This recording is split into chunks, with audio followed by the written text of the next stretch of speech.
ಶುಚಿ, ಮನಶುಚಿ, ಭಾವಶುಚಿ ಇಂತಿ ಪಂಚತೀರ್ಥಗಳನ್ನೊಳಕೊಂಡು ಮರ್ತ್ಯದಲ್ಲಿ ನಿಂದ ನಿಮ್ಮ ಶರಣರ ತೋರಿ ಎನ್ನ ನುಳುಹಿಕೊಳ್ಳ ಚನ್ನಮಲ್ಲಿಕಾರ್ಜುನ.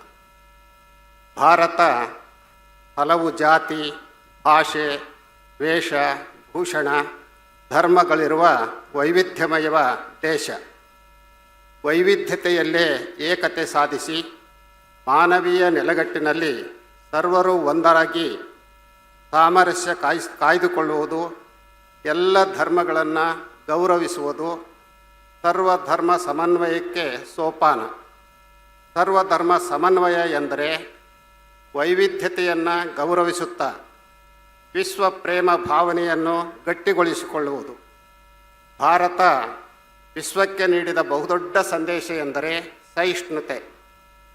ನದಿಗಳು ಬೇರೆ ಬೇರೆಯಾಗಿದ್ದರೂ ಅವು ಕೊನೆಗೆ ಸೇರುವುದು ಸಾಗರವನ್ನೇ. ಅದೇ ರೀತಿ ಧರ್ಮಗಳು ಬೇರೆ ಬೇರೆಯಾಗಿದ್ದರೂ ಅವುಗಳ ಗುರಿ ಸಕಲ ಜೀವಾತ್ಮರ ಒಳಿತನ್ನು ಬಯಸುವುದು. ಎಲ್ಲ ಧರ್ಮಗಳ ಮೂಲ ತತ್ವ ಸತ್ಯ, ಅಹಿಂಸೆ, ನೀತಿ, ಪ್ರೀತಿ, ಸಮಾನತೆ, ಕರುಣೆ, ಶಾಂತಿ, ಸೇವೆ, ತ್ಯಾಗ ಇತ್ಯಾದಿ. ಇವು ಇಂದಿನ ದಿನಗಳಲ್ಲಿ ತುಂಬ ಅಗತ್ಯವಾಗಿವೆ. ಏಕೆಂದರೆ ಎಲ್ಲೆಡೆ ಅನುಮಾನ, ಅವಮಾನ, ಅಹಂಕಾರ, ಅಧಿಕಾರ ದರ್ಪ, ಹಿಂಸೆ, ಭಯೋತ್ಪಾದನೆ, ಕೋಮು ದಳ್ಳುರಿ, ಯುದ್ಧ ಇತ್ಯಾದಿ ಧರ್ಮ ಬಾಹಿರವಾದಂಥ ಕೃತ್ಯಗಳೇ ತಾಂಡವ ನೃತ್ಯ ನಡೆಸಿವೆ. ಇವುಗಳಿಂದ ಶಾಂತಿ, ಸಹಿಷ್ಣುತೆ, ಸಮಾನತೆ, ಪ್ರೀತಿ, ಸೌಹಾರ್ದತೆ ಇಂಥ ಗುಣಗಳು ನೆಲಕಚ್ಚುತ್ತಲಿವೆ. ಇವುಗಳಿಗೆ ಪರಿಹಾರ ಇಲ್ಲವೇ? ಖಂಡಿತ ಇದೆ. ಆಲಯದಲ್ಲಿ ಕರಿಗೊಳ್ಳಲು, ಶ್ರವಣವು ಆಕಾಶವನ್ನು ಅಡರಲು, ಉಲುಹು ನಿರ್ಭೂತ ಚಿತ್ತ ಸಮಾಧಾನಗೈದಲು, ಕಾಲ ಕರ್ಮ ಭವಂಗಳ ಗೆಲುವುದಿದೇನು ಸೋಜಿಗವು ಹೇಳ ರೇವಣ್ಣ ಪ್ರಭುವೆ. ಇದು ಬಸವಣ್ಣನವರ ಹಿರಿಯ ಸಮಕಾಲೀನರಾಗಿದ್ದ ವಿಶ್ವಬಂಧು ಮರಳುಸಿದ್ಧರ ವಚನ. ಇಷ್ಟಲಿಂಗ ಪೂಜೆಯ ಮೂಲಕ ಕಾಲ ಕರ್ಮ ಭವಂಗಳನ್ನು ಗೆಲ್ಲುವ ಗುಟ್ಟು ಇಲ್ಲಿದೆ. ಮರಳುಸಿದ್ಧರು ಇಂದಿನ ಕೊಟ್ಟೂರು ತಾಲೂಕು ಉಜ್ಜಯಿನಿಯಲ್ಲಿ ಸದ್ಧರ್ಮ ಪೀಠವನ್ನು ಸ್ಥಾಪಿಸಿದರು. ಆ ಪೀಠದ ಮೇಲೆ ತಮ್ಮ ಶಿಷ್ಯ ತೆಲುಗುಬಾಳಿನ ಸಿದ್ದೇಶ್ವರನ್ನು ಕೂರಿಸಿ ತರಳ ಬಾಳು ಎಂದು ಹಾರೈಸಿದರು. ಅಂದಿನಿಂದ ಇಂದಿನವರೆಗೆ ಶ್ರೀ ಮಧುಜ್ಜಯಿನಿ ಸದ್ಧರ್ಮ ಸಿಂಹಾಸನ, ಶ್ರೀ ತರಳಬಾಳು ಜಗದ್ಗುರು ಪರಂಪರೆ ಮುಂದುವರಿದುಕೊಂಡು ಬಂದಿರುವುದು ಮಾತ್ರವಲ್ಲ, ಅದು ತಮ್ಮ ಮೂಲ ಗುರುವಿನ ಆಣತಿಯಂತೆ ಸರ್ವಧರ್ಮ ಸಮನ್ವಯವನ್ನು ತರಳಬಾಳು ಹುಣ್ಣಿಮೆ, ತರಳಬಾಳು ವಿದ್ಯಾಸಂಸ್ಥೆ ಮತ್ತಿತರ ಸೇವಾ ಕಾರ್ಯಗಳ ಮೂಲಕ ಜಾರಿಯಲ್ಲಿ ತಂದಿದೆ. ಮರಳುಸಿದ್ಧರು ಅಜ್ಞಾನ, ಮೂಢನಂಬಿಕೆ, ಕಂದಾಚಾರಗಳ ವಿರುದ್ಧ ಹೋರಾಡಿದವರು. ಕುರಿ, ಕೋಳಿ, ಕೋಣನ ಬಲಿಯಿಂದ ದೇವಿ ಸಂತೃಪ್ತಳಾಗಿ ಸಮೃದ್ಧ ಮಳೆ ಬೆಳೆ ಕೊಡುವಳು ಎನ್ನುವ ಹುಸಿ ನಂಬಿಕೆ ಈ ವಿಜ್ಞಾನ ಯುಗದಲ್ಲೂ ಇದೆ. ಇಂಥ ಅಜ್ಞಾನ ಮತ್ತು ಮೌಢ್ಯವನ್ನು ಮರಳುಸಿದ್ಧರು 900 ವರ್ಷಗಳ ಹಿಂದೆಯೇ ಪ್ರತಿಭಟಿಸಿದರು. ದೇವಿಗೆ ಬಲಿ ಕೊಡಬೇಕಾಗಿರುವುದು ಕುರಿ, ಕೋಳಿ, ಕೋಣಗಳನ್ನಲ್ಲ, ಬದಲಾಗಿ ಮಾನವನ ಮನದಲ್ಲೇ ಮನೆ ಮಾಡಿಕೊಂಡಿರುವಂಥ ಅಜ್ಞಾನ, ಮೂಢನಂಬಿಕೆ, ಅಹಂಕಾರ, ಸ್ವಾರ್ಥ ಇಂಥ ಕುರಿ, ಕೋಳಿ, ಕೋಣಗಳನ್ನು ಎಂದು ಜನರನ್ನು ಜಾಗೃತಗೊಳಿಸಿ ಬಲಿ ಕೊಡುವುದನ್ನು ನಿಲ್ಲಿಸಿದಂಥವರು ವಿಶ್ವಬಂಧು ಮರಳುಸಿದ್ಧರು. ಇದು ಅವರ ಸರ್ವಧರ್ಮ ಸಮನ್ವಯದ ಸಂಕೇತ.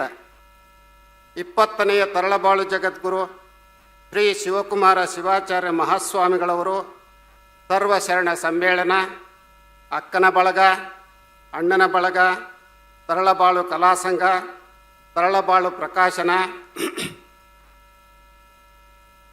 ಶರಣರ ಜಯಂತಿಗಳು, ಸಾಮೂಹಿಕ ಕಲ್ಯಾಣ ಮಹೋತ್ಸವ, ತರಳಬಾಳು ಹುಣ್ಣಿಮೆ, ತರಳಬಾಳು ಜಗದ್ಗುರು ವಿದ್ಯಾಸಂಸ್ಥೆ ಇಂಥವುಗಳ ಮೂಲಕ ಸರ್ವಧರ್ಮ ಸಮನ್ವಯದ ಕಾರ್ಯಗಳನ್ನು ಮಾಡುತ್ತಾ ಬಂದಿದ್ದು ಸ್ಮರಣಾರ್ಹ. ಅವರು ಭರಮಸಾಗರದಲ್ಲಿ ಮಸೀದಿ ಉದ್ಘಾಟನೆ ಮಾಡಿದ್ದು, ಸಿರಿಗೆರೆಯಲ್ಲಿ ಪೇಜಾವರ ಸ್ವಾಮಿಗಳ ಉತ್ಸವ ಮಾಡಿಸಿದ್ದು, ಅರಸೀಕೆರೆ ತಾಲೂಕಿನಲ್ಲಿ ಮಾದಿಗ ಜನಾಂಗದ ಸ್ವಾಮಿಗಳ ಉತ್ಸವಕ್ಕೆ ಅಡ್ಡಿಪಡಿಸಿದಾಗ ಮಠದ ಆನೆ ಬಿರುದಾವಳಿ ಇತ್ಯಾದಿ ಕಳಿಸಿ ಅವರ ಉತ್ಸವ ಮಾಡಿಸಿದ್ದು, ಬಸವಾದಿ ಶರಣರ ತತ್ವಗಳಿಗೆ ಬದ್ಧರಾಗಿ ಬಾಳಿದ್ದು, ಮೂಢನಂಬಿಕೆಗಳನ್ನು ವಿರೋಧಿಸಿದ್ದು, ಮಸೀದಿಯಲ್ಲಿರುವ ದೇವರೇ ಮಂದಿರದಲ್ಲಿದ್ದಾನೆ, ಮಂದಿರದಲ್ಲಿರುವವನೇ ಚರ್ಚಿನಲ್ಲಿ ಇದ್ದಾನೆ, ಹಿಂದೂ ಜನರ ದೇವರನ್ನು ನಾಶಗೊಳಿಸಬೇಕೆಂಬ ಮಹಮ್ಮದನು ತನ್ನ ಅಲ್ಲಾನನ್ನೇ ಹೊಡೆಯುತ್ತಾನೆ, ತನ್ನ ಅಲ್ಲಾಗೆ ದ್ರೋಹಿಯಾಗುತ್ತಾನೆ ಎಂದದ್ದು. ಇಂಥ ಕಾರ್ಯಗಳು ಅವರ ಸರ್ವಧರ್ಮ ಸಮನ್ವಯಕ್ಕೆ ಸಾಕ್ಷಿಯಾಗಿವೆ. ತರಳಬಾಳು ಜಗದ್ಗುರು ಡಾಕ್ಟರ್ ಶಿವಮೂರ್ತಿ ಶಿವಾಚಾರ್ಯ ಮಹಾಸ್ವಾಮೀಜಿ ಅವರು ಇಂಥ ಧರ್ಮ ಸಮನ್ವಯದ ಕಾರ್ಯಗಳನ್ನು ವಿವಿಧ ಚಟುವಟಿಕೆಗಳ ಮೂಲಕ ಮುಂದುವರಿಸಿಕೊಂಡು ಬರುತ್ತಿದ್ದಾರೆ. ತನ್ನ ಧರ್ಮವನ್ನು ಪ್ರೀತಿಸಬೇಕು, ಇತರರ ಧರ್ಮಗಳನ್ನು ಗೌರವಿಸಬೇಕು. ಇದು ಭಾರತೀಯ ಸಂಸ್ಕೃತಿ. ಹಾಗಂತ ಈ ಧರ್ಮಗಳಲ್ಲಿ ಹಿಂಸೆ, ಕ್ರೌರ್ಯ, ಮೌಢ್ಯ, ಜಾತೀಯತೆ, ಅವೈಜ್ಞಾನಿಕತೆ, ಲಿಂಗಭೇದ ಇತ್ಯಾದಿ ಅಮಾನವೀಯ ಅಂಶಗಳಿದ್ದಲ್ಲಿ ಅವುಗಳನ್ನು ಗೌರವಿಸಬೇಕು ಎಂದೇನಿಲ್ಲ. ಅಂಥ ಸಂದರ್ಭದಲ್ಲಿ ಆ ಧರ್ಮದ ದೋಷಗಳನ್ನು ಹೇಳಿ ತಿದ್ದುವ ಕಾರ್ಯ ಮಾಡಬೇಕು. ಇದನ್ನು ಅನೇಕ ಧರ್ಮದೀಪಕರು ಮಾಡುತ್ತಲೇ ಬಂದಿದ್ದಾರೆ. ಹಾಗೆ ಮಾಡಿದ್ದೇ ಮತ್ತೊಂದು ಧರ್ಮದ ಉದಯಕ್ಕೆ ಕಾರಣವಾಗಿದೆ.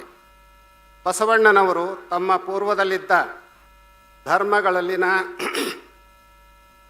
ಕೆಲವು ದೋಷಗಳನ್ನು ನೇರವಾಗಿ ಹೇಳಿ ಯಜ್ಞ, ಹೋಮ, ಮೂಢತೆ, ಜಾತೀಯತೆ, ಬಲಿ, ಲಿಂಗ ತಾರತಮ್ಯ ಇಂಥ ಅನಿಷ್ಟಗಳ ವಿರುದ್ಧ ಜನರಲ್ಲಿ ಅರಿವು ಮೂಡಿಸುವ ಕಾಯಕ ಮಾಡಿದರು. ಅದು ಕಾರಣವಾಗಿಯೇ ಲಿಂಗಾಯತ ಎನ್ನುವ ಹೊಸ ಧರ್ಮ ಅಸ್ತಿತ್ವಕ್ಕೆ ಬಂದಿತು. ಇದರಲ್ಲಿ ಸರ್ವಧರ್ಮ ಸಮನ್ವಯಕ್ಕೆ ಪೂರಕವಾದ ತತ್ವಾದರ್ಶಗಳು ಇವೆ. ಅವರ ತತ್ವಾದರ್ಶಗಳಂತೆ ನಮ್ಮ ಗುರುಗಳು ದೇವಸ್ಥಾನಗಳ ಬದಲಾಗಿ ಮನುಷ್ಯನ ಮನಸ್ಸನ್ನು ಕಟ್ಟುವ ಕಾಯಕಕ್ಕೆ, ಸಾಮೂಹಿಕ ಇಷ್ಟಲಿಂಗ ದೀಕ್ಷೆಗೆ, ಸರ್ವಶರಣ ಸಮ್ಮೇಳನಕ್ಕೆ ವಿಶೇಷ ಒತ್ತು ಕೊಡುತ್ತಿದ್ದರು. ಅದೇ ಅವರ ಸರ್ವಧರ್ಮ ಸಮನ್ವಯ ಸಿದ್ಧಾಂತವಾಗಿತ್ತು. ದಯವಿಲ್ಲದ ಧರ್ಮ ಅದೇ ಉದಯ, ದಯವೇ ಬೇಕು ಸರ್ವ ಪ್ರಾಣಿಗಳೆಲ್ಲರಲ್ಲಿ, ದಯವೇ ಧರ್ಮದ ಮೂಲವಯ್ಯ, ಕೂಡಲ ಸಂಗಯ್ಯ ಅಂತೊಲ್ಲದೊಲ್ಲನಯ್ಯ. ಧರ್ಮದ ಮೂಲ ದಯೆ. ದಯೆ ಕೇವಲ ಮಾನವರ ಬಗ್ಗೆ ಮಾತ್ರ ಅಲ್ಲ, ಸರ್ವ ಪ್ರಾಣಿ ಸಂಕುಲದ ಬಗೆಗೂ ಇರಬೇಕು. ಹಾಗಾಗಿ ಕೊಲ್ಲೆನಯ್ಯ ಪ್ರಾಣಿಗಳ, ಮೆಲ್ಲೆನಯ್ಯ ಬಾಯಿಚ್ಛೆಗೆ ಎನ್ನುವ ಬಸವಣ್ಣನವರು ಹಿಂಸೆಯನ್ನು ಪ್ರತಿಭಟಿಸಿ ಅಹಿಂಸೆಯನ್ನು ಎತ್ತಿ ಹಿಡಿದಿದ್ದಾರೆ. ಧರ್ಮ ಸಮನ್ವಯತೆಗೆ ಬೇಕಾದದ್ದು ದಯವೇ ಹೊರತು ಹಿಂಸೆ ಅಲ್ಲ. ಮಾತಿನ ಮಾತಿಂಗೆ ನಿನ್ನ ಕೊಂದಹರೆಂದು ಎಲೆ ಹೋತ ಅಳುಕಂಡ, ವೇದವನ್ನೋದಿದರ ಮುಂದೆ ಅಳು ಕಂಡ, ಶಾಸ್ತ್ರ ಕೇಳಿದವರ ಮುಂದೆ ಅಳು ಕಂಡ, ನೀನತ್ತುದಕ್ಕೆ ತಕ್ಕುದ ಮಾಡುವ ಕೂಡಲ ಸಂಗಮ ದೇವ. ಧರ್ಮ ದೇವರ ಹೆಸರಿನಲ್ಲಿ ಬಲಿ ಕೊಡುವುದನ್ನು ಬಸವಣ್ಣನವರು ಪ್ರತಿಭಟಿಸಿದ್ದಾರೆ. ವೇದ ಶಾಸ್ತ್ರ ಬಲ್ಲವರೇ ಬಲಿ ಕೊಡಲು ಪ್ರೋತ್ಸಾಹಿಸುತ್ತಿರುವುದನ್ನು ಕಂಡು ಬಲಿಯಾಗುವ ಪ್ರಾಣಿಗೆ ಹೇಳುತ್ತಾರೆ, ಅಂಥವರ ಮುಂದೆ ನೀನು ಅಳು, ಅತ್ತರೆ ಆ ಜನರಿಗೆ ದೇವರೇ ಶಿಕ್ಷೆ ಕೊಡುವನು ಎಂದು. ಇಲ್ಲಿ ಅಳುವುದು ಎಂದರೆ ಹೋರಾಡುವುದು, ಪ್ರತಿಭಟಿಸುವುದು. ಇದನ್ನು ಮಾಡಬೇಕಾದದ್ದು ಹೋತವಲ್ಲ, ಬದಲಾಗಿ ವೇದಶಾಸ್ತ್ರಗಳ ನೆಪದಲ್ಲಿ ಜನರನ್ನು ದಿಕ್ಕು ತಪ್ಪಿಸುವವರ ವಿರುದ್ಧ ವಿಚಾರವಂತರೇ ಬಂಡೇಳಬೇಕಾಗಿದೆ. ಸಂಪ್ರದಾಯವಾದಿಗಳು ಅನಂತ ದೇವರುಗಳನ್ನು ಸೃಷ್ಟಿಸಿ ದೇವರಿಗೂ ಜಾತಿಗಳನ್ನು ಅಂಟಿಸಿದ್ದಾರೆ. ಬೇರೆ ಬೇರೆ ವರ್ಗ ವರ್ಣದವರಿಗೆ ಬೇರೆ ಬೇರೆ ದೇವರು. ಕೆಲವರ ದೇವರು ಶ್ರೇಷ್ಠ, ಮತ್ತು ಕೆಲವರ ದೇವರು ಕನಿಷ್ಠ. ರಕ್ತ ಮಾಂಸ ಬೇಡುವ ದೇವರುಗಳೂ ಇವೆ. ಆದರೆ ಬಸವಣ್ಣವರು ಹೇಳ್ತಾರೆ, ಇಬ್ಬರು ಮೂವರು ದೇವರೆಂದು ಉಬ್ಬಿ ಮಾತನಾಡಬೇಡ, ಒಬ್ಬನೇ ಕಾಣಿರೋ, ಇಬ್ಬರೆಂಬುದು ಹುಸಿ. ಇದು ಹಲವು ದೇವರುಗಳ ನಂಬಿಕೆಯನ್ನು ಅವರು ಆ ಕಾಲದಲ್ಲೇ ಅಲ್ಲಗಳೆದಿದ್ದಾರೆ. ಸ್ಥಾವರ ಕಳಿವುಂಟು ಜಂಗಮ ಕಳಿವಿಲ್ಲ ಎನ್ನುವ ಬಸವಣ್ಣನವರು ಸ್ಥಾವರ ದೇವರ ಬದಲು ಜಂಗಮ ದೇವರ ಬಗ್ಗೆ ಮಾತನಾಡಿದ್ದಾರೆ. ಗುಡಿ ಕಟ್ಟಿಸಿ ವಿಗ್ರಹ ಪ್ರತಿಷ್ಠಾಪಿಸುವವರಿಗೆ ಅವರು ಹೇಳುವುದು ದೇಹವೇ ದೇವಾಲಯ ಎಂದು. ಅಲ್ಲಮ್ಮ ಪ್ರಭುದೇವರು ಈ ವಿಚಾರದಲ್ಲಿ ತುಂಬ ಕಟುವಾಗಿ ಮಾತನಾಡಿದ್ದಾರೆ. ಕಲ್ಲಿನಿಂದಲೇ ದೇವಾಲಯ ಕಟ್ಟಿಸಿ ಅಂಥ ಕಲ್ಲಿನಿಂದಲೇ ದೇವರ ಮೂರ್ತಿ ಮಾಡಿಸಿ ಅದನ್ನು ದೇವಾಲಯದೊಳಗೆ ಪ್ರತಿಷ್ಠಾಪನೆ ಮಾಡುವರು. ಅಕಸ್ಮಾತ್ ಗೋಡೆಯ ಕಲ್ಲು ದೇವರ ಕಲ್ಲಿನ ಮೇಲೆ ಬಿದ್ದರೆ ನಿಮ್ಮ ದೇವರು ಎತ್ತ ಹೋದರು ಎಂದು ಪ್ರಶ್ನಿಸಿದ್ದಾರೆ. ಅಂಬಿಗರ ಚೌಡಯ್ಯನವರು ಕಲ್ಲ ದೇವರ ಪೂಜೆಯ ಮಾಡಿ ಕಲಿಯುಗದ ಕತ್ತೆಗಳಾಗಿ ಹುಟ್ಟಿದರು. ಮಣ್ಣ ದೇವರ ಪೂಜಿಸಿ ಮಾನಹೀನರಾದರು. ಮರನ ದೇವರೆಂದು ಪೂಜಿಸಿ ಮಣ್ಣ ಕೂಡಿದರು ಎಂದು ಕಲ್ಲು ಮಣ್ಣು ಮರ ಇತ್ಯಾದಿಗಳಿಂದ ಮಾಡಿದ ದೇವರ ಪೂಜಕರನ್ನು ಅತ್ಯಂತ ಕಟುವಾಗಿ ಟೀಕಿಸಿದ್ದಾರೆ. ಶರಣರದು ಏಕದೇವ ನಿಷ್ಠೆ. ಅದಕ್ಕಾಗಿ ಬಸವಣ್ಣನವರು ಇಷ್ಟಲಿಂಗವನ್ನು ಕರುಣಿಸಿದರು. ಅದನ್ನು ಬಿಟ್ಟು ಹಲವು ದೇವರುಗಳ ಪೂಜೆ ಮಾಡುವ ಲಿಂಗವಂತರಿಗೆ ಅದನ್ನು ಒತ್ತಾಯಪೂರ್ವಕವಾಗಿ ಹೇಳ್ತೇವೆ, ಲಿಂಗವಂತ ಅನ್ನುವಂಥ ಪದವನ್ನು. ಅವರು ಹೇಳಿದ್ದು ದೇವನೊಬ್ಬ ನಾಮ ಹಲವು, ಪರಮ ಪತಿವ್ರತೆಗೆ ಗಂಡನೊಬ್ಬ, ಮತ್ತೊಂದಕ್ಕೆ ಎರಗಿದಡೆ ಕಿವಿ ಮೂಗ ಕೊಯ್ಯುವನು, ಹಲವು ದೈವದ ಎಂಜಲ ತಿಂಬುವವರನು ಏನೆಂಬೆ ಕೂಡಲ ಸಂಗಮ ದೇವ. ಪತಿವ್ರತೆಗೆ ಒಬ್ಬನೇ ಗಂಡ ಇರುವಂತೆ ಭಕ್ತನಿಗೆ ಒಬ್ಬನೇ ದೇವರು. ಆ ದೇವರಿಗೆ ಹೆಸರು ಬೇರೆ ಬೇರೆ ಇರಬಹುದು, ಆದರೆ ಭಕ್ತರು ಇಂದಿನ ಕಂಪ್ಯೂಟರ್ ಯುಗದಲ್ಲೂ ಅದೆಷ್ಟು ದೇವರುಗಳನ್ನು ಪೂಜಿಸುತ್ತಿದ್ದಾರೆ. ಆ ದೇವರಿಗಿಂತ ಈ ದೇವರು ಶಕ್ತಿಶಾಲಿ ಎಂದು ಅದು ಎಷ್ಟೇ ದೂರದಲ್ಲಿದ್ದರೂ ಅಂಥ ದೇವಾಲಯ ಹುಡುಕಿಕೊಂಡು ಹೋಗುವರು. ಅವರಿಗೆ ಏಕದೇವ ನಿಷ್ಠೆ ಇಲ್ಲ. ಹಾಗಾಗಿಯೇ ಇಂದು ಎಲ್ಲ ಕಡೆ ಹೊಸ ಹೊಸ ದೇವಾಲಯಗಳು ತಲೆ ಎತ್ತುತ್ತಲಿವೆ. ಸರ್ಕಾರ ಕೂಡ ಅವುಗಳಿಗೆ ಆರ್ಥಿಕ ನೆರವು ನೀಡಿ ಪ್ರೋತ್ಸಾಹಿಸುತ್ತಿದೆ. ಇದು ಸರ್ವಧರ್ಮ ಸಮನ್ವಯದ ಬದಲು ಮನುಷ್ಯರ ನಡುವೆ ಸಂಶಯದ ಬೇಲಿ ನೆಡಲು ಕಾರಣವಾಗುತ್ತಿದೆ. ಅದಕ್ಕಾಗಿಯೇ ಕುವೆಂಪು ಅವರು ಓ ನನ್ನ ಚೇತನ ಆಗು ನೀ ನಿಕೇತನ ಎಂದದ್ದು. ಅವರು 100 ದೇವರನ್ನೆಲ್ಲ ನೂಕಾಚೆ ದೂರ, ಶತಮಾನಗಳು ಬರಿಯ ಜಡಸಿಲೆಯೇ ಪೂಜಿಸಾಯಿತು, ಹಾವುಗಳಿಗೆ ಹಾಲೆರೆದು ಪೋಷಿಷ್ಯ ಆಯಿತು, ಸತ್ತ ಕಲ್ಲುಗಳ ಮುಂದೆ 10 ಕರೆದುದು ಸಾಕು ಎಂದು ಹೇಳಿದ್ದನ್ನು ಜನರು ಗಮನಿಸದೆ ನೂರಾರು ದೇವರುಗಳ ಗುಡಿಗೆ ಸುತ್ತಿದ್ದೇ ಸುತ್ತಿದ್ದು. ವಿಶ್ವ ಮಾನವ ಸಂದೇಶದಲ್ಲಿ ಮನುಜ ಮತ, ವಿಶ್ವಪಥ, ಸರ್ವೋದಯ, ಸಮನ್ವಯ, ಪೂರ್ಣದೃಷ್ಟಿ ಎಂದು ಕುವೆಂಪು ಅವರು ಹೇಳಿದ್ದು ಧರ್ಮಾಂಧರ ತಲೆಗೆ ಹೋಗುವುದೇ ಇಲ್ಲ. ಮತ್ತು ಅವರು 100 ದೇವರುಗಳನ್ನು ತಮ್ಮ ಮನಸ್ಸು ಮನೆಯೊಳಗೆ ಬರಮಾಡಿಕೊಳ್ಳುತ್ತಿದ್ದಾರೆ. ಅದನ್ನು ಕಂಡೇ ಡಾಕ್ಟರ್ GS ಶಿವರುದ್ರಪ್ಪನವರು ಎಲ್ಲೋ ಹುಡುಕಿದೆ ಇಲ್ಲದೆ ದೇವರ ಕಲ್ಲು ಮಣ್ಣುಗಳ ಗುಡಿಯೊಳಗೆ, ಇಲ್ಲೇ ಇರುವ ಪ್ರೀತಿ ಸ್ನೇಹಗಳ ಗುರುತಿಸದಾದೇನು ನಮ್ಮೊಳಗೆ ಎಂದಿದ್ದಾರೆ. ಭೂಮಿ, ಸೂರ್ಯ, ಗಾಳಿ, ಮಳೆ, ಬೆಂಕಿ ಇವುಗಳಲ್ಲಿ ಭೇದ ಇಲ್ಲ. ಪ್ರಕೃತಿ ಮಾತೆ ಸಮತೋಲನ ಕಾಪಾಡಿಕೊಂಡಿದೆ. ಆದರೆ ಧರ್ಮ ದೇವರ ಹೆಸರಿನಲ್ಲಿ ಮನುಷ್ಯರ ನಡುವೆ ಬೇಲಿಯನ್ನು ನೆಡುವಂಥ ಕಾರ್ಯ ನಡೀತಾನೇ ಇದೆ. ಈ ಬಗ್ಗೆ ಗಂಭೀರ ಚಿಂತನೆಯನ್ನು ಪ್ರತಿಯೊಬ್ಬರೂ ಕೂಡ ಮಾಡಬೇಕಾಗಿದೆ. ಆಗ ಮಾತ್ರ ಸರ್ವಧರ್ಮ ಸಮನ್ವಯ ಸಾಧ್ಯ. ಜಾತಿ ಧರ್ಮಗಳ ಗೋಡೆಯನ್ನು ಕೆಡವಿ ಕುವೆಂಪು ಅವರು ಹೇಳಿರುವಂತೆ ವಿಶ್ವ ಮಾನವರಾಗಬೇಕಾಗಿದೆ. ಅದನ್ನೇ ಬಸವಣ್ಣನವರು ಇವ ನಾರವ ಎನ್ನದೆ ಇವ ನಮ್ಮವ ಎಂದು ಎಲ್ಲರನ್ನೂ ಸಮಾನವಾಗಿ ಕಾಣಲು ಹೇಳಿದ್ದು.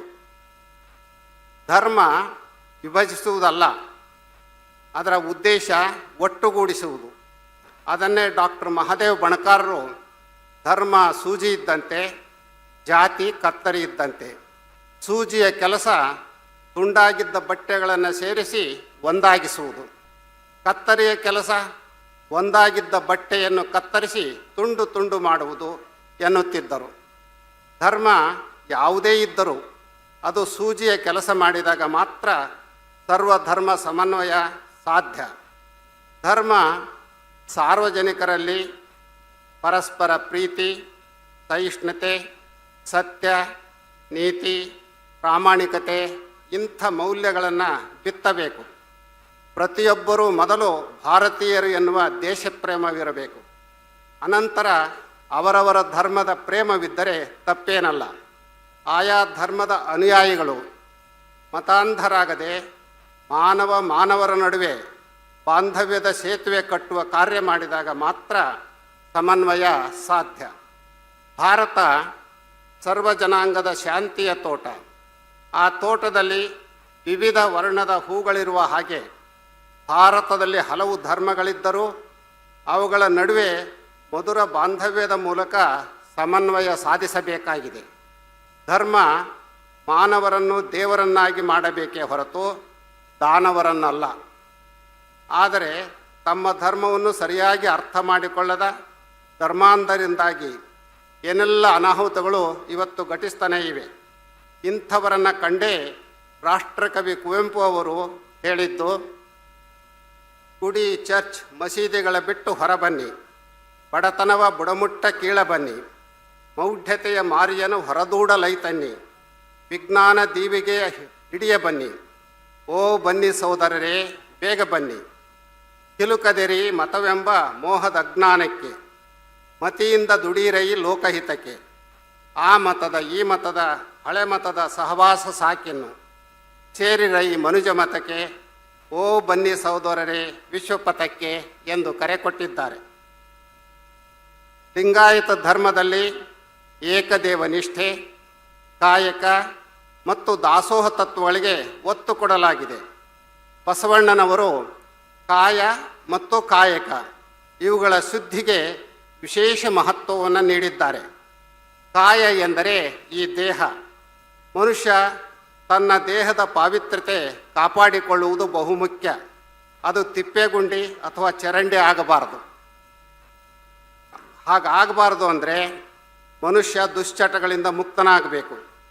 ಮದ್ಯಪಾನದಂಥ ದುಶ್ಚಟವೇ ಮನುಕುಲದ ಆರೋಗ್ಯ, ಸಂಪತ್ತು, ಸಂಸ್ಕೃತಿಯನ್ನು ನಾಶ ಮಾಡುತ್ತದೆ ಎಂದು ಅದನ್ನು ನಿಷೇಧಿಸುವಂತೆ ಡಾಕ್ಟರ್ ಜಗದ್ಗುರುಳವರು ಹಿಂದೆ ಬಹುದೊಡ್ಡ ಹೋರಾಟವನ್ನೇ ಮಾಡಿದ್ದರು. ಆದರೆ ಯಾವ ಸರ್ಕಾರಗಳು ಈ ಬಗ್ಗೆ ಗಮನ ಹರಿಸದೆ ಮತ್ತಷ್ಟು ಮದ್ಯದ ಅಂಗಡಿಗಳಿಗೆ ಅನುಮತಿ ನೀಡುತ್ತಿರುವುದು ಏನನ್ನು ಸೂಚಿಸುತ್ತಿದೆ? ಇದು ಸಹ ಸರ್ವಧರ್ಮ ಸಮನ್ವಯಕ್ಕೆ ಬಹುದೊಡ್ಡ ಪೆಟ್ಟು ಕೊಡುತ್ತಿದೆ. ಆಗ ಕಾಯವೇ ಕೈಲಾಸವಾಗಲು ಹೇಗೆ ಸಾಧ್ಯ? ಕೈಲಾಸ ಎಂದರೆ ಆನಂದ. ಅದಕ್ಕೆ ಬೇಕಾದುದು ನಡೆನುಡಿ ಸಿದ್ಧಾಂತ, ಆದರ್ಶ ಬದುಕು. ಅದನ್ನೇ ಮತ್ತೊಂದು ಅರ್ಥದಲ್ಲಿ ಕಾಯಕವೇ ಕೈಲಾಸ ಎಂದು ಶರಣರು ಹೇಳಿದ್ದಾರೆ.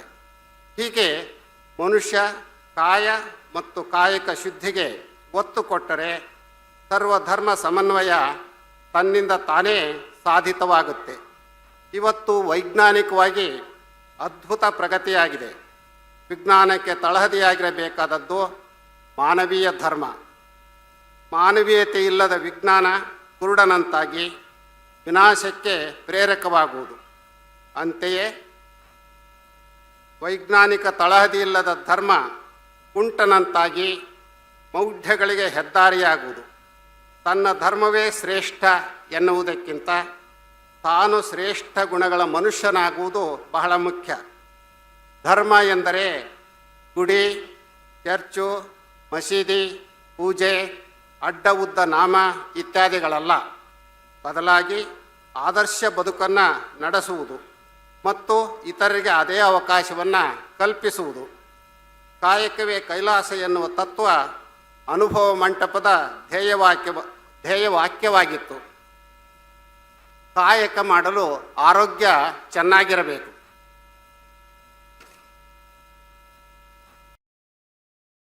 ಆರೋಗ್ಯವೇ ಚೆನ್ನಾಗಿಲ್ಲದೆ ಇದ್ದರೆ ಯಾವ ಕಾಯಕವನ್ನು ಮಾಡಲು ಆಗುವುದಿಲ್ಲ. ಕಾಯ ಶುದ್ಧಿ ಕಾಯಕ ಶುದ್ಧಿಗೂ ಕಾರಣವಾಗುವುದು. ಹಾಗಾಗಿ ಮಾಡುವ ಕಾಯಕ ಸತ್ಯಶುದ್ಧವಾಗಿರಬೇಕಾದದ್ದು ಬಹುಮುಖ್ಯ.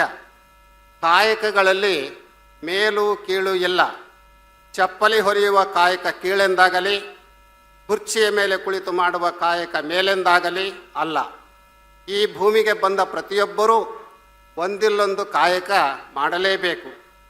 ಕಾಯಕದಿಂದ ಆರ್ಥಿಕ ಮತ್ತು ಸಾಮಾಜಿಕ ಸಮನ್ವಯವನ್ನು ಸಾಧಿಸಲು ಸಾಧ್ಯ. ಕಾಯಕದಲ್ಲಿ ಇಂದಿಗೆ, ನಾಳೆಗೆ, ಮಡದಿ ಮಕ್ಕಳಿಗೆ ಎಂದು ಕೂಡಿಡುವ ಪದ್ಧತಿ ಇಲ್ಲ. ಹೊನ್ನಿನೊಳಗೊಂದೊರೆಯ, ಹೀರೆಯೊಳಗೊಂದೆಳೆಯ, ಇಂದಿಂಗೆ ನಾಳಿಂಗೆ ಬೇಕೆಂದೆನಾದಡೆ ನಿಮ್ಮಾಣೆ, ನಿಮ್ಮ ಪ್ರಮಥರಾಣೆ, ನಿಮ್ಮ ಶರಣರಿಗಲ್ಲದೆ ಮತ್ತೊಂದನರಿಯೆ ಎನ್ನುವುದು ಬಸವಣ್ಣನವರ ಪ್ರಮಾಣ. ಇದೇ ದಾಸೋಹ ಪ್ರಜ್ಞೆ. ಅನುಭವ ಮಂಟಪ ವಿಶ್ವದ ಮೊದಲ ಧಾರ್ಮಿಕ ಸಂಸತ್. ಅಲ್ಲಿ ಜಾತಿ, ವಯಸ್ಸು, ಲಿಂಗಭೇದವಿಲ್ಲದೆ ಎಲ್ಲ ಕಾಯಕದವರು ಮುಕ್ತವಾಗಿ ಚರ್ಚೆ ಮಾಡುತ್ತಿದ್ದರು. ಅವರ ಚರ್ಚೆ ಧರ್ಮ ಸಮನ್ವಯಕ್ಕೆ ಹಿಡಿದ ಕನ್ನಡಿಯಾಗಿತ್ತು. ಶರಣರ ದೃಷ್ಟಿಯಲ್ಲಿ ಧರ್ಮ ಮನುಷ್ಯರ ನಡುವೆ ಬಾಂಧವ್ಯದ ಬೆಸುಗೆ ಹಾಕಬೇಕು. ಯಾರೇ ಆಗಲಿ ಲೋಕದ ಡೊಂಕನ್ನು ತಿದ್ದುವ ಮುನ್ನ ತನ್ನ ಡೊಂಕನ್ನು ತಿದ್ದಿಕೊಳ್ಳಬೇಕು. ವ್ಯಕ್ತಿಯ ಮಾತಾಡ್ಬೇಡ್ರಪ್ಪ, ಮಾತಾಡೋದು ಬೇಡ. ವ್ಯಕ್ತಿಯ ತನು, ಮನ, ಭಾವ, ಬುದ್ಧಿಯಲ್ಲಿ ಪರಿವರ್ತನೆಯಾದರೆ ಧರ್ಮ ಸಮನ್ವಯತೆ ಸುಲಭ. ಧರ್ಮ ಎಂದರೆ ಮೊದಲೇ ಹೇಳಿದಂತೆ ಕೇವಲ ಬಾಹ್ಯ ಕ್ರಿಯಾಚರಣೆಗಳು ಅಲ್ಲ, ಅದು ಮನುಷ್ಯತ್ವ. ಇಂದು ಜಾತಿ, ಮತ, ಧರ್ಮದ ಹೆಸರಿನಲ್ಲಿ ಮಾನವೀಯ ಸಂಬಂಧಗಳು ಶಿಥಿಲವಾಗುತ್ತಿವೆ. ಬಸವಣ್ಣನವರು ಸಕಲ ಜೀವಾತ್ಮರಿಗೆ ಲೇಸನ್ನು ಬಯಸುವುದೇ ನಿಜ ಧರ್ಮ ಎಂದರು. ಅಲ್ಲಿ ಕೇವಲ ಮಾನವ ಮಾತ್ರ ಇಲ್ಲ, ಸಕಲ ಜೀವಜಾಲವೇ ಇದೆ. ಆ ಜೀವಜಾಲ ಚೆನ್ನಾಗಿದ್ದರೆ ನಾವು ಚೆನ್ನಾಗಿರಲು ಸಾಧ್ಯ. ಅನುಭವ ಮಂಟಪದಲ್ಲಿ ಹರಳಯ್ಯ, ಕಕ್ಕಯ್ಯ, ಚೆನ್ನಯ್ಯ, ಚಂದಯ್ಯ, ಮಾಚಯ್ಯ, ಮರುಳಶಂಕರದೇವ, ಮಹಾದೇವ ಭೂಪಾಲ, ಸತ್ಯಕ್ಕ, ಸೂಳೆ ಸಂಕವೆ, ಕದಿರೆ ರೆಮ್ಮವ್ವೆ, ಅಕ್ಕ ಮಹಾದೇವಿ, ಹೀಗೆ ವಿವಿಧ ವರ್ಗದ ವಿಭಿನ್ನ ಕಾಯಕದ ಜನರಿದ್ದರು. ಅಲ್ಲಿ ಜಾತಿ ಮತ್ತು ಕಾಯಕದ ಆಧಾರದ ಮೇಲೆ ಯಾರನ್ನೂ ನೋಡದೆ ಸರ್ವ ಸಮಾನತೆಯನ್ನು ಜಾರಿಯಲ್ಲಿ ತಂದಿದ್ದರು. ಅವರಿಗೆ ಅಂತರಂಗ ಬಹಿರಂಗ ಶುದ್ಧಿ ಮುಖ್ಯವಾಗಿತ್ತು. ಬಸವಣ್ಣನವರು ಅಂತರಂಗ ಬಹಿರಂಗ ಶುದ್ಧಿಗೆ ಕಳಬೇಡ, ಕೊಲಬೇಡ, ಹುಸಿಯ ನುಡಿಯಲು ಬೇಡ ಎನ್ನುವ ಸಪ್ತ ಸೂತ್ರಗಳನ್ನು ಹೇಳಿದ್ದಾರೆ. ಆ ಸಪ್ತ ಶೀಲಗಳಂತೆ ನಡೆದರೆ ಸರ್ವಧರ್ಮದ ಸಮನ್ವಯ ಸಹಜವಾಗಿಯೇ ಜಾರಿಯಲ್ಲಿ ಬರುತ್ತೆ. ಇವತ್ತು ತಂತ್ರಜ್ಞಾನ ವಿಶ್ವವನ್ನೇ ಒಂದು ಹಳ್ಳಿಯನ್ನಾಗಿ ರೂಪಿಸಿದೆ. ಆದರೆ ಅವರ ಹೃದಯಗಳು ದೂರವಾಗ್ತಾ ಇವೆ. ಜಾತಿ, ಮತ, ಪಂಥಗಳ ಗೋಡೆಗಳನ್ನು ಕೆಳವಿ ವಿಶ್ವ ಮಾನವರಾಗುವುದು ಇಂದಿನ ಅಗತ್ಯವಾಗಿದೆ. ವಿಶ್ವಬಂಧು ಮರುಳಸಿದ್ಧರ ತತ್ವದಂತೆ ಎಲ್ಲರನ್ನೂ ಬಂಧುಗಳಂತೆ ಕಾಣುವ ಹೃದಯ ವೈಶಾಲ್ಯತೆಯನ್ನು ಬೆಳೆಸಿಕೊಳ್ಳಬೇಕಾಗಿದೆ. ಇಂದು ತನ್ನ ಧರ್ಮವೇ ಶ್ರೇಷ್ಠ ಎನ್ನುವ ವ್ಯಸನ ಹೆಚ್ಚಾಗಿ ಒಬ್ಬರು ಮತ್ತೊಬ್ಬರನ್ನು ಅನುಮಾನದಿಂದ ನೋಡುವಂತಾಗಿದೆ. ಮನುಷ್ಯ ಧರ್ಮಕ್ಕಿಂತ ಶ್ರೇಷ್ಠ ಧರ್ಮ ಮತ್ತೊಂದಿಲ್ಲ. ಶರಣರು ವೇದ, ಶಾಸ್ತ್ರ, ಪುರಾಣ, ಶ್ರುತಿ, ಸ್ಮೃತಿ, ಆಗಮ ಇತ್ಯಾದಿಗಳಿಗೆ ಮಹತ್ವ ಕೊಟ್ಟವರಲ್ಲ. ವೇದಕ್ಕೆ ವರೆಯ ಕಟ್ಟುವೆ, ಶಾಸ್ತ್ರಕ್ಕೆ ನಿಗಳವನೆಕ್ಕುವೆ, ತರ್ಕದ ಬೆನ್ನಬಾರನೆತ್ತುವೆ, ಆಗಮದ ಮೂಗ ಕೊಯ್ಯುವೆ ಎಂದು ಬಸವಣ್ಣನವರು ಹೇಳಿದರೆ, ಪ್ರಭುದೇವರು ವೇದವೆಂಬುದು ಓದಿನ ಮಾತು, ಶಾಸ್ತ್ರವೆಂಬುದು ಸಂತೆಯ ಸುದ್ದಿ, ಪುರಾಣವೆಂಬುದು ಪುಂಡರ ಗೋಷ್ಠಿ, ತರ್ಕವೆಂಬುದು ತಗರ ಹೋರಟೆ, ಭಕ್ತಿ ಎಂಬುದು ತೋರಿಂಬ ಲಾಭ ಎಂದು ಸ್ಪಷ್ಟಪಡಿಸಿದ್ದಾರೆ. ಮಹಾದೇವಿಯಕ್ಕನವರು ವೇದ, ಶಾಸ್ತ್ರ, ಆಗಮ, ಪುರಾಣಗಳೆಲ್ಲವೂ ಪಟ್ಟಣವ ಕುಟ್ಟಿದ ನುಚ್ಚು ತೌಡು ಕಾಣಿಬೋ, ಇವ ಕುಟ್ಟಲೇಕೆ ಕುಸುಕಲೇಕೆ ಎಂದು ಪ್ರಶ್ನಿಸಿದ್ದಾರೆ. ಶಿವಯೋಗಿ ಸಿದ್ದರಾಮೇಶ್ವರರು ನಮ್ಮ ನಡಾವಳಿಗೆ ನಮ್ಮ ಪುರಾತರ ನುಡಿಯೇ ಇಷ್ಟವಯ್ಯ ಎನ್ನುತ್ತಾ, ಕೃತಿಗಳು ಸಮುದ್ರದ ಪಾಲಾಗಲಿ, ಕೃತಿಗಳು ವೈಕುಂಠವ ಸೇರಲಿ, ಪುರಾಣಗಳು ಅಗ್ನಿಯ ಸೇರಲಿ, ಆಗಮಗಳು ವಾಯುವ ಹೊಂದಲಿ ಎಂದಿರುವುದು ಚಿಂತನಾರ್ಹವಾಗಿದೆ. ಧರ್ಮ ಕತ್ತಲೆಯನ್ನು ಕಳೆದು ಬೆಳಕು ಕೊಡುವಂಥದ್ದು. ಆದರೆ ಧರ್ಮಾಂಧರು ಬೆಳಕನ್ನು ಆರಿಸಿ ಬೆಂಕಿ ಹಚ್ಚುವರು. ಧಾರ್ಮಿಕ ವಲಯದಲ್ಲಿರುವವರು ಮಾನವೀಯ ಗುಣಗಳನ್ನು ಎತ್ತಿ ಹಿಡಿಯುವಂತಾಗಬೇಕು. ಆಗ ಸರ್ವಧರ್ಮ ಸಮನ್ವಯ ಅಂಗೈನಲ್ಲಿಯಾಗುವುದು. ಇಂದು ಮನುಷ್ಯ ಚಂದ್ರನ ಮೇಲೆ ಮನೆ ಕಟ್ಟುವ ಸಾಹಸದಲ್ಲಿದ್ದಾನೆ, ನೀರಿನಲ್ಲಿ ಮೀನಿನಂತೆ ತೇಲುತ್ತಿದ್ದಾನೆ, ಆಕಾಶದಲ್ಲಿ ಹಕ್ಕಿಯಂತೆ ಹಾರುತ್ತಿದ್ದಾನೆ. ಆದರೆ ಮನುಷ್ಯನಾಗಿ ಬಾಳುವುದು ಹೇಗೆ ಎಂಬುದನ್ನು ಮರೆತಿದ್ದಾನೆ. ಇದಕ್ಕೆ ಧರ್ಮ ಅಡ್ಡಗೋಡೆಯಾಗುತ್ತಿದೆ ಎನ್ನುವ ಅಭಿಪ್ರಾಯ ಹಲವರದು. ಧರ್ಮದ ಯಥಾರ್ಥ ಅರಿತು ಅದರ ಆಶಯದಂತೆ ಪ್ರತಿಯೊಬ್ಬರೂ ವ್ಯಕ್ತಿಗತ ಬದುಕನ್ನು ಕಟ್ಟಿಕೊಂಡರೆ ಧರ್ಮ ಅಡ್ಡಗೋಡೆಯಾಗದೆ ಸರ್ವಧರ್ಮ ಸಮನ್ವಯಕ್ಕೆ ಸೋಪಾನವಾಗುವುದು. ಮೊದಲೇ ಹೇಳಿದ ಹಾಗೆ ಲಿಂಗಾಯತ ಧರ್ಮದಲ್ಲಿ ಸರ್ವಧರ್ಮ ಸಮನ್ವಯಕ್ಕೆ ಬೇಕಾದ ಎಲ್ಲ ಆದರ್ಶಗಳು ಅಡಕವಾಗಿವೆ. ಆದರೆ ಆ ಧರ್ಮದ ತತ್ವಾದರ್ಶಗಳಂತೆ ಜನರು ಮತ್ತು ಅವರಿಗೆ ಮಾರ್ಗದರ್ಶನ ಮಾಡುವ ಮಠಾಧೀಶರು ನಡೆದುಕೊಳ್ಳಬೇಕಾಗಿದೆ.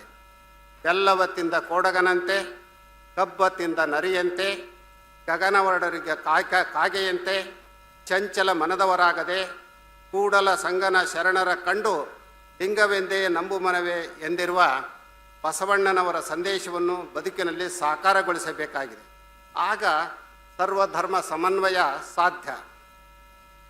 ಸರ್ವಧರ್ಮ ಸಮನ್ವಯದ ಹಿನ್ನೆಲೆಯಲ್ಲೇ ನಮ್ಮ ಗುರುಗಳು ಬಸವಾದಿ ಶಿವಶರಣರ ವಚನ ಸಾಹಿತ್ಯವನ್ನು ಆಂಗ್ಲ ಭಾಷೆಗೆ ಅನುವಾದ ಮಾಡಿಸಿದ್ದರು. ಶರಣರ ವಚನಗಳು ವಿಶ್ವವ್ಯಾಪಿಯಾಗುವ ಕನಸನ್ನು ಕಂಡಿದ್ದರು. ಅವರ ಕನಸನ್ನು ಡಾಕ್ಟರ್ ಜಗದ್ಗುರುಳವರು ಗಣಕ ತಂತ್ರಜ್ಞಾನ ಬಳಸಿ ಎಲ್ಲ ವಚನಗಳು ಮೊಬೈಲ್ನಲ್ಲೇ ಸಿಗುವಂತೆ ನನಸು ಮಾಡಿದ್ದಾರೆ. ಹೀಗೆ ನಮ್ಮ ಮಠ ಸರ್ವಧರ್ಮ ಸಮನ್ವಯದ ನೆಲೆಯಲ್ಲೇ ಕೆಲಸ ಮಾಡುತ್ತಿದೆ ಎಂದು ಹೇಳಲು ಹೆಮ್ಮೆಯಾಗುತ್ತಿದೆ. ನಡೆಯಲರಿಯದೆ ನುಡಿಯಲರಿಯದೆ ಲಿಂಗವ ಪೂಜಿಸಿ ಫಲವೇನು, ಅವರ ದುಃಖವೆನ್ನ ದುಃಖ ಅವರ ಸುಖವೆನ್ನ ಸುಖ, ಕೂಡಲ ಸಂಗನ ಶರಣರ ಮನನೊಂದಡೆ ಆನು ಬೆಂದೆನಯ್ಯ. ಈ ವಚನದ ಆಶಯ ಸಫಲವಾದರೆ ಸರ್ವಧರ್ಮ ಸಮನ್ವಯದ ಜೊತೆಗೆ ಸಕಲ ಜೀವಾತ್ಮರ ಕಲ್ಯಾಣವಾಗುವುದು. ಬುದ್ಧನ ಕರುಣೆ, ಪೈಗಂಬರರ ಶಾಂತಿ, ಯೇಸು ಕ್ರಿಸ್ತರ ಕ್ಷಮಾಗುಣ, ಮಹಾವೀರರ ಅಹಿಂಸೆ, ವಿಶ್ವಬಂಧು ಮರಳುಸಿದ್ದರ ವಿಶ್ವಪ್ರೇಮ, ಬಸವಣ್ಣನವರ ಸಪ್ತಶೀಲಗಳು, ವಿವೇಕಾನಂದರ ವಿಶ್ವಭಾತೃತ್ವ, ಗಾಂಧೀಜಿಯವರ ಸತ್ಯ, ಕುವೆಂಪು ಅವರ ವಿಶ್ವಮಾನವ ಸಂದೇಶ, ಒಗ್ಗಟ್ಟಾಗದೆ ಯಾವ ಕಾರ್ಯವೂ ನಡೆಯುವುದಿಲ್ಲ ಎನ್ನುವ ನಮ್ಮ ಗುರುಗಳ ಮೌಲ್ಯಾದರ್ಶನಗಳನ್ನು ಬದುಕಿನಲ್ಲಿ ಅಳವಡಿಸಿಕೊಂಡರೆ ಸರ್ವಧರ್ಮ ಸಮನ್ವಯದ ಬಗ್ಗೆ ಮಾತನಾಡುವ ಅಗತ್ಯವೇ ಬೀಳುವುದಿಲ್ಲ. ಉದಕ ಮಜ್ಜನವಲ್ಲ, ಪತ್ರೆ ಪೂಜೆಯಲ್ಲ, ಧೂಪ ಪರಿಮಳವಲ್ಲ, ಕಂಚು ಬೆಳಗಲ್ಲ, ಸೈದಾನ ಅರ್ಪಿತವಲ್ಲ. ಅದೆಂತೆಂದಡೆ ಸಜ್ಜನವೇ ಮಜ್ಜನ, ಸದಾಚಾರವೇ ಪತ್ರೆ ಪುಷ್ಪ, ಅಷ್ಟಮದಂಗಳ ಸುಟ್ಟುದೇ ಧೂಪ, ನಯನವೇ ಸ್ವಯಂ ಜ್ಯೋತಿ, ಪರಿಣಾಮವೇ ಅರ್ಪಿತ ಕಾಣ ಗುಹೇಶ್ವರ. ಈ ಮಾತುಗಳ ಹಿನ್ನೆಲೆಯಲ್ಲಿ ಸರ್ವಧರ್ಮ ಸಮನ್ವಯ ಹೇಗೆ ಅನ್ನೋದನ್ನು ನೀವು ಅರ್ಥ ಮಾಡ್ಕೊಂಡಿರ್ಬೋದು. ಇವತ್ತಿನ ದಿನಮಾನಗಳಲ್ಲಿ ಮನುಷ್ಯ ರಾಕ್ಷಸನಾಗುವಂಥ ವಾತಾವರಣವನ್ನು ಎಲ್ಲ ಕಡೆ ಕಾಣ್ತಾ ಇದೆ. ಅಂಥ ರಾಕ್ಷಸತ್ವದಿಂದ ದೇವತ್ವದ ಕಡೆಗೆ ಕಡೆದೊಯ್ಯುವಂಥದ್ದೇ ಈ ತರಳಬಾಳು ಹುಣ್ಣಿಮೆಯ ಉದ್ದೇಶ. ಆರಂಭದಲ್ಲಿ ನಾವು ನೋಡ್ತಾ ಇದ್ವಿ, ಮಂತ್ರಿಗಳು ಮಾತನಾಡುವಾಗ ನಿಂತಾಗ ಆ ಭಾಗದ ಜನ ಕೇಕೆ ಹಾಕೋದು, ಸಿಳ್ಳು ಹಾಕೋದು ನಮ್ಮ ಸಂಸ್ಕೃತಿ ಅಲ್ಲ. ತರಳಬಾಳು ಹುಣ್ಣಿಮೆಗೆ ತನ್ನದೇ ಆದಂಥ ಒಂದು ಶಿಸ್ತು ಇದೆ. ಆ ಶಿಸ್ತನ್ನು ಸಾರ್ವಜನಿಕರು ಕಾಪಾಡಬೇಕಾಗಿದೆ. ಹಿರಿಯ ಗುರುಗಳು ಯಾವ ಪರಂಪರೆಯನ್ನು ಉಳಿಸ್ಕೊಂಡು ಬಂದಿದ್ರೋ ಆ ಪರಂಪರೆಯನ್ನು ಈಗಿನ ಗುರುಗಳು ಕೂಡ ಮುಂದುವರಿಸ್ಕೊಂಡು ಹೋಗ್ತಾ ಇದ್ದಾರೆ. ಅದಕ್ಕೆ ಭಕ್ತರಾದಂಥವರು ಕೂಡ ಬೆಂಬಲವನ್ನು ನೀಡಬೇಕು ಅಂತ ಸೂಚ್ಯವಾಗಿ ಹೇಳ್ತಾ, ಭದ್ರಾವತಿಯಲ್ಲಿ ಹಿಂದೆ ತರಳಬಾಳ ಹುಣ್ಣಿಮೆ ಆದಾಗಲೂ ಕೂಡ ನಾವು ಭಾಗವಹಿಸಿದ್ವಿ. ಈ ಸಾರಿ ನಾವು ಭಾಗವಹಿಸ್ತೀವಿ ಅನ್ನುವಂಥ ನಂಬಿಕೆ ನಮಗಿರಲಿಲ್ಲ. ಆದರೆ ಗುರುಗಳ ಆಶೀರ್ವಾದ, ನಿಮ್ಮೆಲ್ಲರ ಬಯಕೆಯಿಂದ ಈಗ ತಾನೇ ಹೇಳಿದೆ ಕೇಕೆ ಹೊಡೆಯೋದು ನಮ್ಮದಲ್ಲ ಅಂತ. ಆದರೂ ಕೂಡ ನೀವು ಮತ್ತೆ ಹೊಡೆದಿದ್ರೆ ಅದನ್ನು ತಪ್ಪು ಅಂತ ಹೇಳಲ್ಲ. ಈ ಹುಣ್ಣಿಮೆ ಇಲ್ಲಿ ನಡೀಲಿಕ್ಕೆ ಭದ್ರಾವತಿಯ ಎಲ್ಲ ಜನರು ಬಹಳ ಭಕ್ತಿ ಗೌರವವನ್ನು ಸಲ್ಲಿಸಿ ಶ್ರದ್ಧೆಯಿಂದ ದುಡಿಮೆ ಮಾಡಿದ್ದಾರೆ. ಹಾಗೆ ದುಡಿಮೆ ಮಾಡಿದಂಥ ಎಲ್ಲ ಭಕ್ತರಿಗೆ ಬಹಳ ಜನ ಹೇಳ್ತಾ ಇದ್ದಾರೆ ಇದು ಒಂದು ಇತಿಹಾಸವನ್ನು ಪ್ರಾರಂಭ ಮಾಡಿದೆ ಅಂತ. ಅದು ಯಾವ ಇತಿಹಾಸವೋ ನಮಗೆ ಗೊತ್ತಿಲ್ಲ. ಇಲ್ಲಿ ಏನು ಮತ್ತೆ ಆ ಕಂಪ್ನಿ ಉದ್ಧಾರ ಆದರೆ ಮೊದಲಿನಂತೆ ಅದು ಕೆಲಸ ಮಾಡೋವಂತಾದರೆ ಅದು ನಿಜವಾದಂಥ ಇತಿಹಾಸ ಆಗುತ್ತೆ. ಅಂಥ ಇತಿಹಾಸವನ್ನು ನಮ್ಮ ರಾಜ್ಯ ಸರ್ಕಾರ ಕೇಂದ್ರ ಸರ್ಕಾರ ಒಟ್ಟಾಗಿ ಮಾಡಲಿ ಅಂತ ಹಾರೈಸಿ ಎಲ್ಲರಿಗೆ ಶುಭವನ್ನು ಕೋರಿ ಮಾತುಗಳನ್ನು ಮುಕ್ತಾಯಗೊಳಿಸ್ತೇವೆ.